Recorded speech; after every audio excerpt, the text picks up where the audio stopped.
And the next time you screech, it'll explode into millions of eardrums. You'll glimmer on thousands of screens around the globe. Another blockbuster.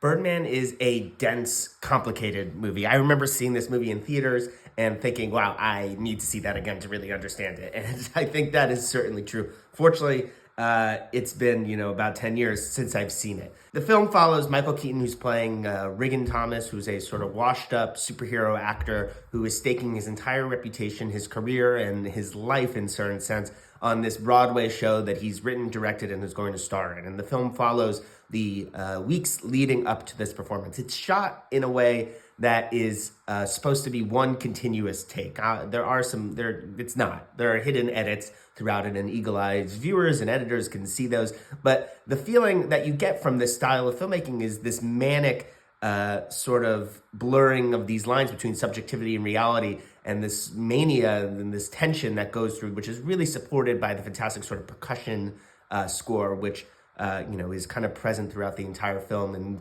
weaves in as diegetic and non-diegetic. Again, this whole movie is about sort of these blurred lines, these spaces between, and the performances are amazing. Obviously, Michael Keaton is fantastic in this.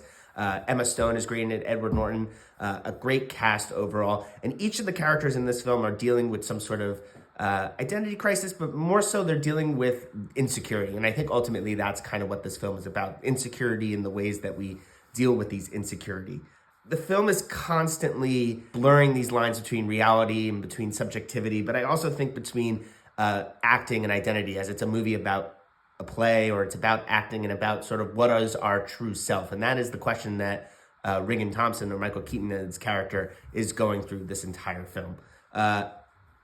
It's a dense film. I really enjoyed it. I think it's a movie that requires your full attention. I remember when I was seeing it in the theaters, I think is the best way to see it. But if you're seeing this at home, make sure you do your best to, keep your phone down, because it's a film that demands that you pay attention, you lean forward, you watch every frame, you hear everything that's going on. It's an experience. And what you make from it, it's art. What you take from it is what you put into it. So I enjoyed it. That's movie 201. Just as a quick aside, when this came out, I remember It's Always Sunny did a very funny sort of parody episode of this, Charlie Work, that had the same sort of visual style and this percussive score. I would go check that out if you enjoy this movie. In fact, I'm going to go watch that right now. So I'm going to go do that. I'll see you in the next video.